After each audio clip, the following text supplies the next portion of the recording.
This is football. I'm Kevin Clark. Guys, I told you on Sunday night, I was like, we're going to have an old friend and then we're going to have a player and we're going to record on Monday and Tuesday. Then Brian Daboll went ahead and got fired. So we went ahead and put that reaction up immediately. It's with Connor Rogers from NBC Sports. You know him, you love him. So we just get into the Brian Daboll stuff. And then it is not just Daboll only pod. We get into a bunch of roster building questions. I really enjoyed this. Connor looks at the game in a really good way, in a way that I think educates a lot of fans, a lot of ways that we don't necessarily talk about Monday through Friday during the season. So really enjoyed this. Best rookies, best rookie classes, young player thinks he's going to pop. Little 2026 draft talk as well.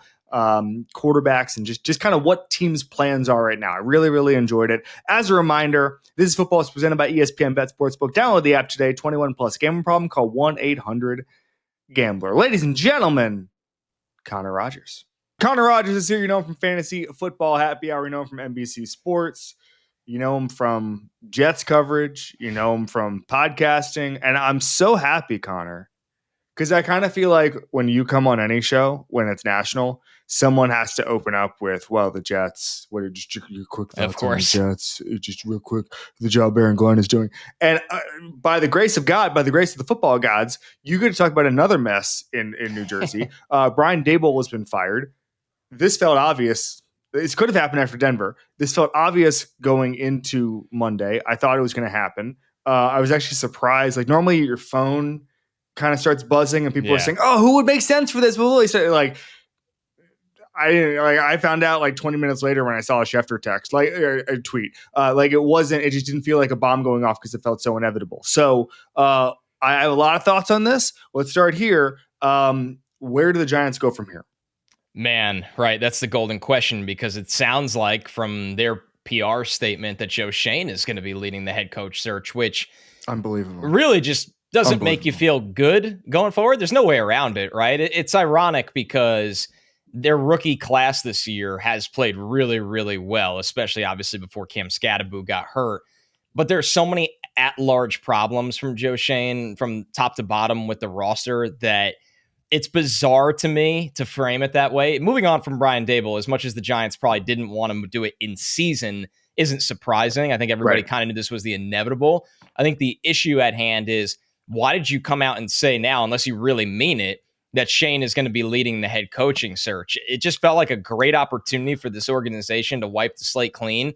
And when they're going out looking for a pairing of a new GM and a new head coach, you're sitting there pitching that you have Jackson Dart, who's looked really, really good and been a massive bright spot for this organization this year as a rookie.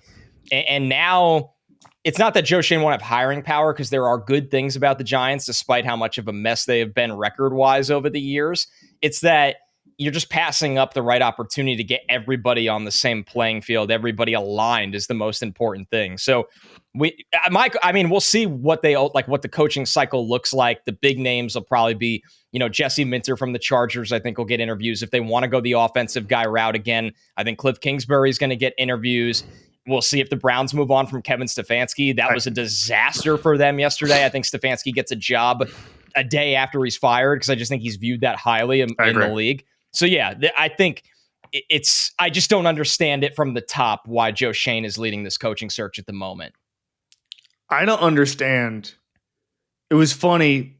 So the phrasing was, well, Joe Schoen's put together a good young nucleus. You're in year 4. Yeah. Well, I don't agree, but also that's not the standard in year 4. The standard is to build something sustainable where you say, okay, I saw our friend Ben Solak, who I adore. He said, well, there's no reason the team next year can't be 500 with an improved staff. That's true of the entire league. That's true of the Titans. That's true of the Titans. The point is in year 4 is to have a roster that is so good that anybody who comes in who's an improvement, we're talking playoffs. Okay. The draft classes. Look at the Patriots. Yes. The draft classes, whether it's them working the media or not, are always overrated in the year. Last year, we were talking about this historic draft class, whatever. Malik Neighbors is a dude. He's a franchise guy, but everybody else has been inconsistent. You drafted Evan Neal. You drafted Tay Banks. Kayvon Thibodeau has been okay, not a franchise changer in any way. Right. Cam Scadaboo to me is not as exciting of a story as he is, and how much I think all 32 teams want Cam Scatterbo on their team. He's not a franchise changing guy. He's a hard running back. Okay. Yep. Jackson Dart has shown something. They were running him too much. That's a different discussion. That's probably part of why the coach was fired. But I'm looking at this roster and people saying, well, the pieces are there. The pieces are there in Cleveland too. If you want to play that game, you can name 6 guys on Cleveland who are okay. The point is Joe Schoen in year 4 has not assembled a good roster. There's not a lot of talent there. And I saw something from Bobby Skinner, who has a Giants Nation podcast, that stopped me in my tracks. Because last night I had said on my solo show, what I do on Sunday nights, I had said the problem is you keep Joe Schoen, he gets 2 more years, they fire him after 2 years, and then a new GM comes in, he doesn't like the new coach you brought in, maybe he gets 1 more year, and then it just doesn't align. And all of a sudden Jackson Dart's due for an extension, and at no point did he have the deck stacked for him as far as alignment in the organization. Yeah. That's why I would have, by the way, started the firing process last year, not this year. I certainly wouldn't have kept Joe Schoen. But here's the point. This is the 3rd time, this according to Bobby Skinner, that John Mara has fired a head coach without the GM being fired. Okay, here's the list. Okay, fired Coughlin in 2015, retained Jerry Reese. Reese and McAdoo fired in 2017. Fired Pat Shurmur after 2019, retained Dave Gettleman. Gettleman and Joe Judge fired after 21. Now fired Brian Daboll, retained Joe Schoen, fill in the blank, as he says. And I know what you said, and I said it, I thought about this too. The Giants are an appealing job on the surface. It's New York. It's a historic franchise. But if it's an appealing job, why don't they get any good coaches? Are they just bad at hiring? Are they looking for the wrong thing? I mean, Joe Judge, that was the rare hire that was laughed at the time by NFL Twitter and turned out to be a complete disaster. Pat Shurmur was an uninspiring retread who the only thing – do you know that Pat Shurmur is one of the reasons I lost 50 pounds one time? Because he one time told me he was jokingly told me I had too many donuts in my plate for an Eagles game. I did not know that. Yeah, that's an impact. That's the biggest impact Pat Shurmur's had in the NFL in the past 20 years. Okay, it's getting me to start running, start jogging. So there's that. But I'm just looking at this organization, and I hate to say it. So to me, I think sometimes the biggest problem with organizations is they don't know they're a tire fire. I think the Jets understand that they are a tire fire. There's some self-awareness there. Right. I think the Cleveland Browns understand they're a tire fire. There's some self-awareness there. I think the issue with the Giants is they are just as bad as those other teams. They just won't admit it to themselves, and that's where they get into even bigger trouble. I think it's a great take because we've seen it for so long here now with the Giants. It's just been that long without them being competitive in the first half of every single season. Just the starts where they're out of the playoff race. And I do think it is a mix. I think they've made bad choices in the hiring pools, but the alignment issue is just wild to me. Like bringing Daboll and Schoen in together was the right process, right? Correct. They were guys from a successful organization that were in roles that were high enough to take the next step to head coach and GM, and they were aligned together. And it started out really good, and then it just didn't work. And that it just happens. It's not always going to work, but to hold on to one while letting go of the other. And you're right, this one draft class isn't enough to save Joe Schoen because think of the guys they've let walk out the door in free agency or trades. Think of the guys in the previous draft classes. You read most of them, the lack of depth. There's never really an identity with the Giants anymore. For me growing up, it was that the Giants could always rush the passer in waves and run the football. And they were a hard-nosed, tough defense, especially up here in the Northeast weather in the winters and during the playoffs. With the Giants now, he's never really gotten the offensive line right. I know this is the best they've played throughout his tenure, but that's not saying enough for how long they've had to do that. They haven't been able to run the football at all, in my opinion. So there's just so many different issues with them. And yeah, I don't like the half measures approach for them right now. And, unfortunately that falls on the very top of this organization that has not gotten it right in a really, really long time. And it feels like the stakes are higher here though. Yeah. Like you have Jackson Dart, the stakes are a lot higher here. And I think that's why the fan base is so disappointed to read that line in the statement today that Joe Schoen will be leading the head coaching search because you're in a high leverage spot that you didn't have to do that. The other thing is, I read Dan Dugan put this out that Joe Schoen is not going to be talking to the media at all. He's not going to take questions here and they're just going to stick to the statement. There seems to be institutional arrogance here that it feels like they believe that their fan base is a captive audience. And I'm telling you, like, I live in Giants country. There's a lot of people who are just ready to tune out the Giants, man. They are ready to tune out the Giants. And if you don't look at the Jets, there's a lot of Jets fans who are like, I'm done. I am done. I'm not going through 90 minutes of traffic on a I'm not taking off work at 2 p.m. to go to a Thursday night or a Monday night game. Like, I am done. And that kind of, and there's always going to be a lot of diehards, and God bless them because they're the type of people who keep us in business.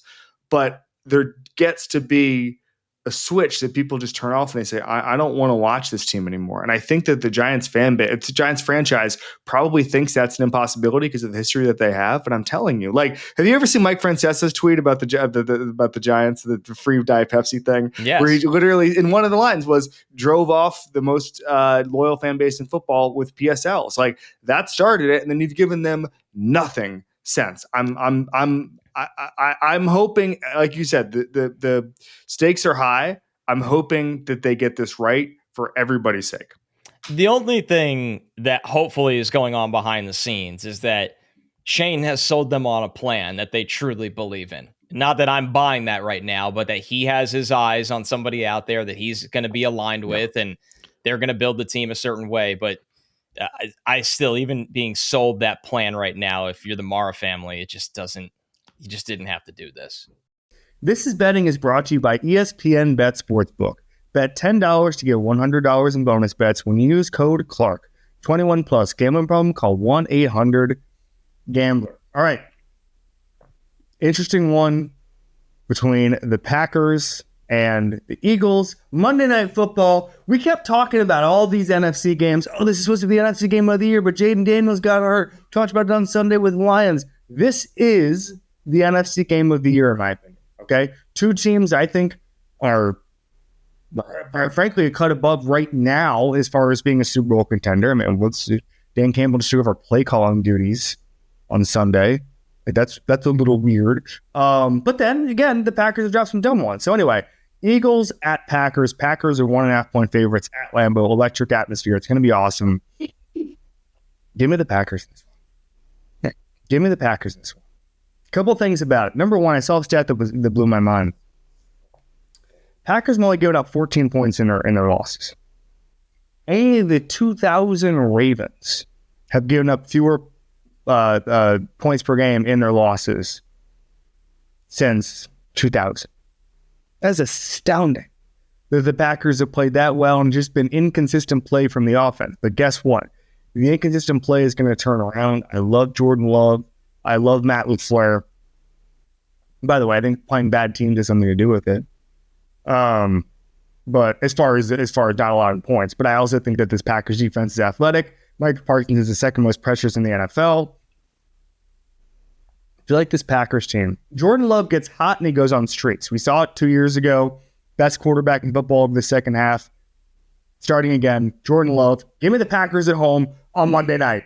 All right, let's get to what we're going to talk about. All right, so let's start here because I don't want to talk about bad team. I was going to do a bad team question, but we just talked about a bad team for 10, 11 minutes.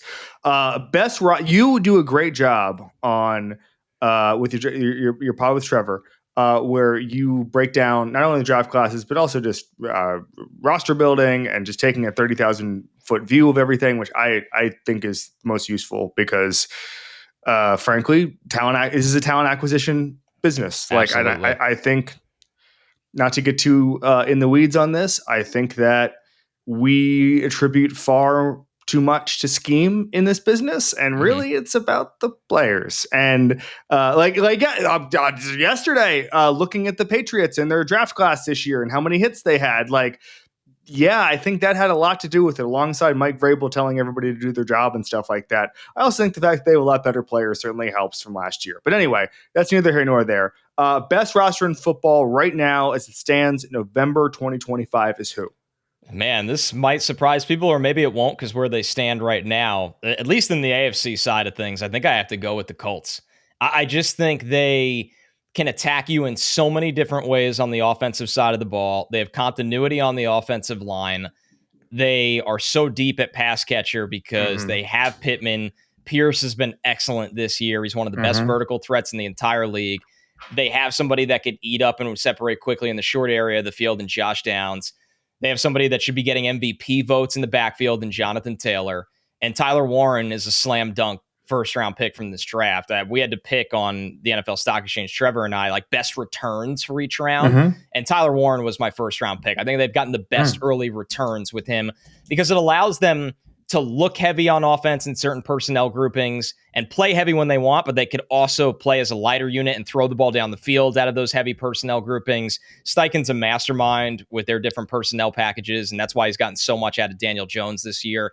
And the defense, while it has holes, and I understand, yes, they overpaid because you're always going to overpay in trades like that for Sauce Gardner, but they can trade 2 late first-round picks and Adonai Mitchell for Sauce Gardner because their roster is deep enough that they wanted to go get a star player at their biggest area of need, which was cornerback number 1. They could probably use another pass rusher in the future as well, but the defense now is competitive enough to me with getting Sauce on at corner. But they're so talented on offense, man. Chris Ballard's been building this for a really long time. So it goes to show a little patience. And I know that's frustrated the fan base at times holding on to him, but it's paying dividends this year for sure. So you mentioned right at the end, Chris Ballard's been building this. The one thing Chris Ballard's done a really good job of is betting on athleticism. And if you bet on athleticism, if you give it enough time, eventually it's going to work out, right? And there are guys. I mean, looking at the guys like Nick Cross, or like guys who are good athletes back there. Like eventually, that athleticism can turn into something. Okay, and we see that all the time. Brett Veach is really good at betting on athleticism. John Dorsey was able to hit on a lot of those guys because he bet on athleticism. Brian Gutekunst bets on athleticism. Yeah. And when I say athleticism, obviously everybody's an athlete. I mean, vertical jump, broad jump, the short shuttle, like the stuff that measures explosiveness. Chris Ballard, a lot of times my big board, I just have those guys because I just say, screw it. I don't know enough about football to say this guy's hand placement is better than this guy's. Let's just take the athlete. A lot of the time, Chris Ballard takes the guys I like on my board. And eventually you might have 2 years where the guy's still learning how to take that athleticism and turn it into a career, but you're going to get there. And I think that you're seeing this now. You're starting to see. It's part of the reason I love this Packers defense is because I think they're only going to get better because how many explosive guys they have there, okay? Eventually it clicks if you just bet on athletes. And Chris Ballard, a guy who, by the way, I think I ranked him as my number 1 GM like 4 years ago. I got off the train because I was like, what are we doing? You haven't won the division yet. You're just wasting everybody's time. I'm back on the train for a lot of the same reasons I fell in love with him 4 years ago. Yeah, he's that classic scout. He was working through the Southeast for a long time as an area scout. He had assistant role jobs in upper level front offices before he got his big shot in the chair, and he's carried over his beliefs. And even in the trade for Sauce Gardner, he trades for a guy that's tall, long, runs in the 4.3s. It just carries over in every bit of their personnel beliefs. So the Colts would be right at the top for me. The Rams and the Lions are in that conversation. I mean, the Rams just draft, even though they are the F them picks team, they draft very well throughout multiple rounds. And the Lions' philosophy of just building and restocking and replenishing the trenches is something that every team dreams of doing. But the Lions actually live and operate by that mindset. Completely agree. All right, let's be positive about some of these bad teams. So looking at the Jets are involved here, the Browns, the Titans. There's a group of teams that are totally hopeless right now. And I'm curious what you think the team that is hopeless right now, looks hopeless right now, what of that group, which one has the best plan going forward or just at least the most hope? Do we put the Giants in that combo? Sure. I would say you would say it's the Giants? Because I'm not a Joe Schoen believer, but I'm starting to really become a Jackson Dart believer. And I think there's enough coaches out there with pedigree that would feel the same way, that if they actually hired one of them, that it would go a long way. It's such a cheap answer, but if you have the quarterback where you've seen it from the quarterback, and I still believe in Cam Ward a lot, just the Titans have a long way to go, as we've seen from their season. The Saints have financial issues to kind of flip over on that roster. They need a quarterback of the future unless Shuck plays, like he did against the Panthers basically the rest of the year. He looked pretty good. He did. He played really well against the Panthers. You got to give him credit for that. The Browns are an absolute mess. And the Jets, I like their draft war chest right now. You got to get it right, and they have not gotten it right, but you have the ammo to do whatever you want in the next 2 drafts. So since the Giants actually have the quarterback, man, this would be the easiest answer if they moved on from Schoen and Daboll at the same time and actually were aligning everybody, then it would be by far be the Giants. But the only thing that gives me reserve with them is just that Schoen is still in the big chair.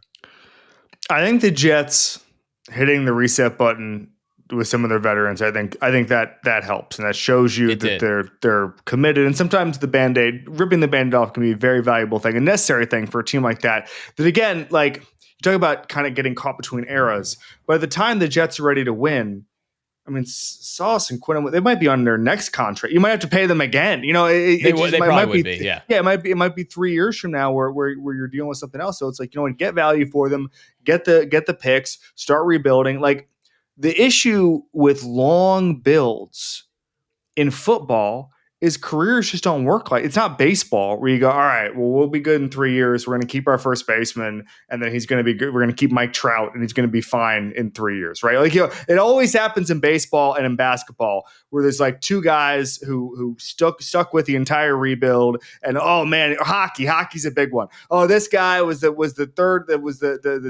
top 6 forward for 8 years. They built a team around him and all of a sudden things go down. It doesn't happen in football because guys are good for 3.5 years and then they get hurt or they get expensive or they get overpaid, whatever it is. Right. And so the Jets understanding their timeline, I think, is important to me. The Titans, as you said, they've got a long way to go. The one thing I don't want to happen, and I honestly think a little bit of it is just radio guys just getting segments, is now there's a debate, if they get the first overall pick, do they try to get a quarterback? Do they try to replace Cam? No, do not do that. You take an offensive lineman or you take Ruben Bain, or you take any of these guys who are going to be at the top of the draft that are like the quarterback. Let me tell you something. Even if you think Cam Ward is not good, which I don't know how you could view it that way, but let's just say that, okay? Even if you think Cam Ward stinks, if you draft a quarterback and not a pass rusher or not an offensive lineman, you're going to be in the same position next year. You're going to be the same. If you don't draft a difference maker in the top 5, you're going to be in the same exact. You have to start building a team. You can't just draft Ty Simpson or Fernando Mendoza and go, all right, we'll put him in the same circumstance you put Cam Ward in last year. Okay, then you're going to do it again. Then all of a sudden, it's an endless cycle. You're tanking for Arch Manning. Like, what are we doing? Right. And I think that, you know, the Jets all the way at the top right now are probably looking themselves in the mirror and going, because you don't do it with Zach Wilson, but you definitely do it with Sam Darnold, with all the success Darnold has found now in 2 different places, Minnesota and now Seattle. You just go, what kind of environment are we going to bring a rookie quarterback into? Mm-hmm. We know we have a number 1 wide receiver in Garrett Wilson. We feel really good about our offensive line, but it's got to be more than that. We need more pass catchers. We just need to have an infrastructure that this player can succeed by us kind of lifting him up a little bit. And I think that's going to be a really important emphasis for, you know, and it's Tennessee. You just nailed it. Like Cam Ward's out there, but who is he out there with?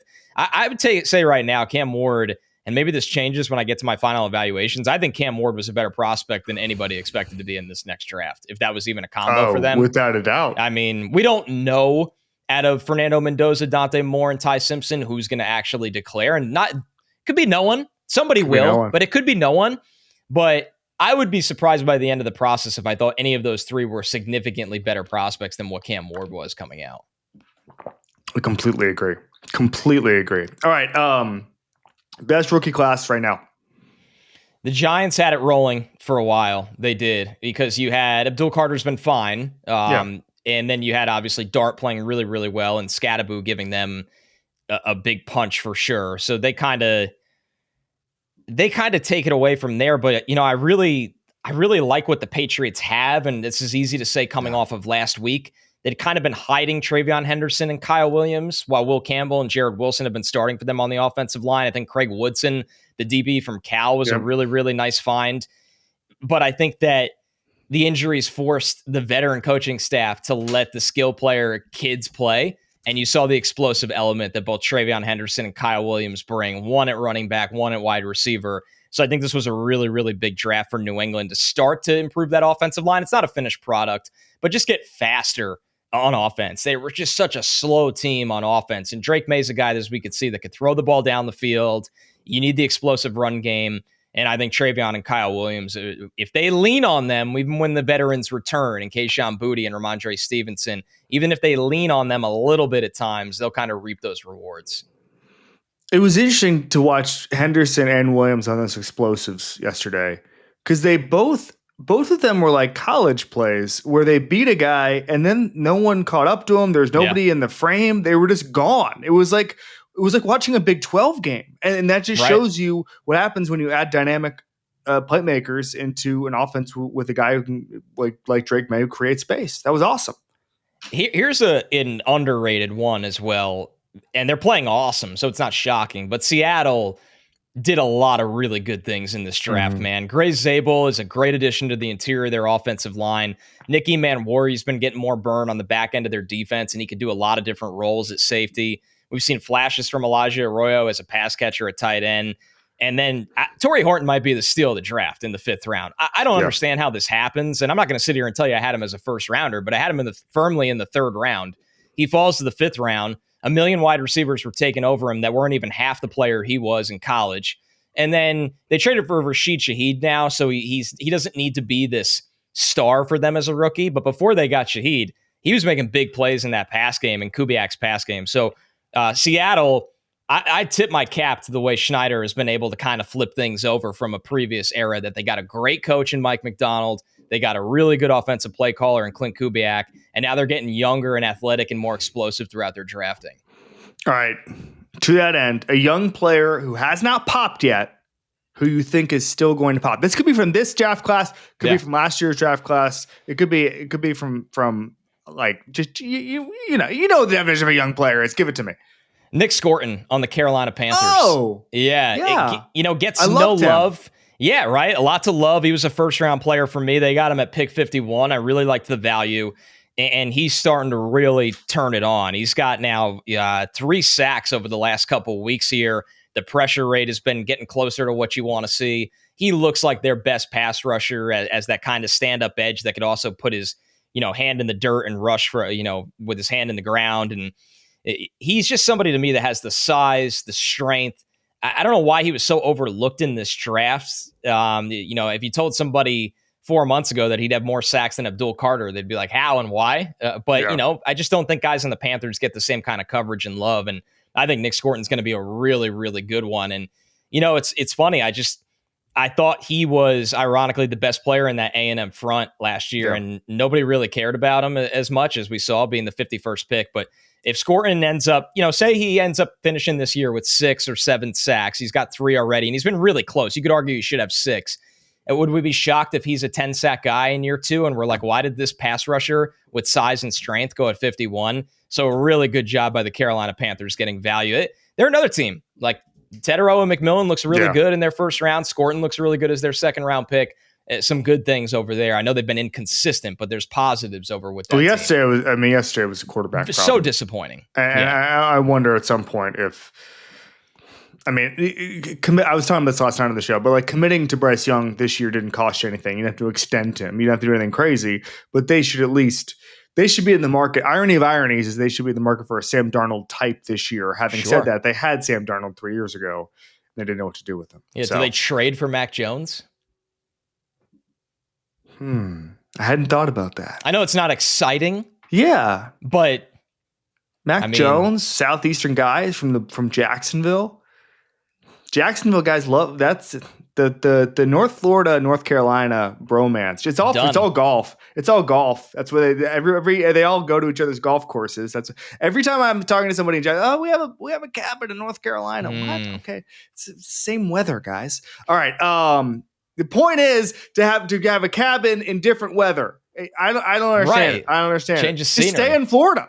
Florida. People like what they like. They like what they like. They like golf. All right. Last thing. Give me a 2026 draft QB. You mentioned some of them. Dante Moore, Fernando Mendoza, Ty Simpson. Lenora Sellers is not the player we thought he was going to be this year. He might be next year. Arch Manning's going to be a next year type of eval. But there are guys who are kind of bubbling to the surface here. Give me a quarterback in this year's draft or potentially in this year's draft, and a team and a match made in heaven? This is a good one because there's still so much uncertain, an uncertain nature around this class where I like Mendoza. I don't love him like the general public does. I don't think he's. I don't love him. I don't think he's this.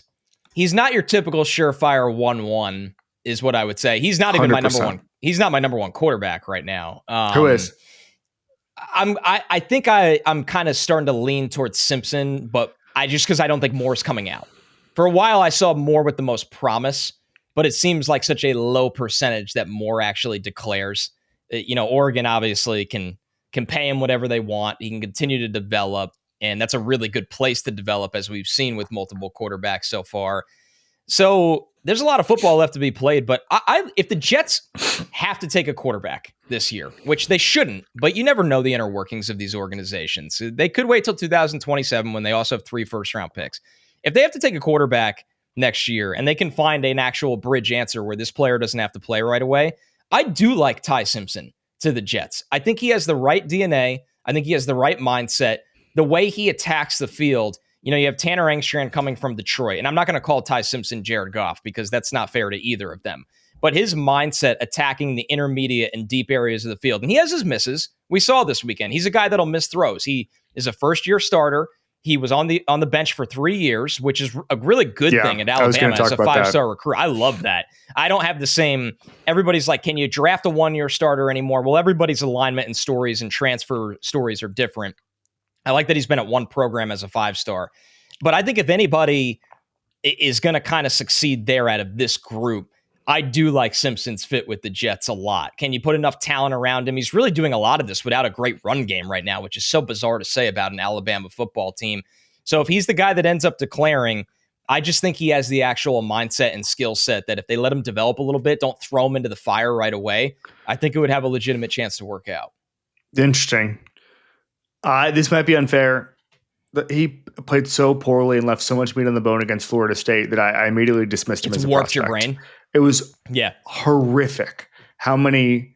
Florida State's really bad, and they played. Gus Malzahn caught them sleeping in the first half. Basically, the position defense. They were begging Ty Simpson to get back in that game, and there were times where he had wide open real estate, he wouldn't run, or a wide open guy, he wouldn't pull the trigger. I wonder, maybe you spend 3 years on the bench as a 5-star. You've been thinking about this game your entire life. Every night you go to sleep and you say, one day I'm going to be the quarterback of Alabama. It gets there. And I think there's a lot of people who might say the moment was too big for them. I don't care who it is, right? And so maybe it's part of that. So let me be a little bit more fair on that. But to me, with the Jets, I hope ownership, I remember somebody saying to me in front office one time, like, the worst thing that can possibly happen in an organization is an owner coming in and just being like, what's your plan at blank? Because you're going to come up with the plan in the heat of the moment, right? And you're going to say, oh, well, we're going to draft a quarterback just because Woody's asking questions, or just because, XYZ is asking questions. And so I hope there's no mandate to draft a quarterback, because again, it's a self-aware rebuild. You're trying to take it one draft at a time, not trying to accelerate the timeline or anything like that. And so I think that Simpson, his story, again, you mentioned it, but like the idea of like, isn't that what the Jets need? A guy who's like, I know I can transfer and take the easy way out, but I'm not going to do it. Like that, to me, nailed it. The adversity test. Who else? The Jets need a guy like that who's like, this might suck for a few years, but I'm going to be on the bench at Alabama and I'm going to watch XYZ come in, and I'm going to watch transfers come in and try to beat them out. Like, there's just so much there that I feel like it has to be somebody like that. It has to be somebody who's going to stick with the process to deliver the Jets where they need to be. You're absolutely right. That's why. And that's one of the harder questions I've been asked in this draft cycle, because it's not pretty at the top, right? No. Are you going to put one of these guys with the Saints or Browns or Jets like I just did? And there's no dream scenario where you go, well, that's going to work out.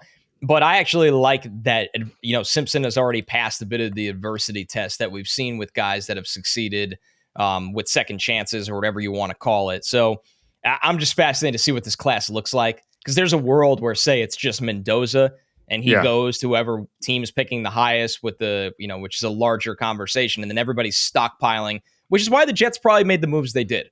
right? 3 first rounders in 2027 tells me, hey, we don't have to take one in 2026, which is the right mindset. You don't just take one to take one.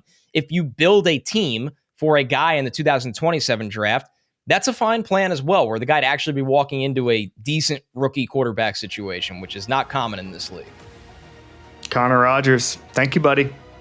Appreciate you, man. Always fun.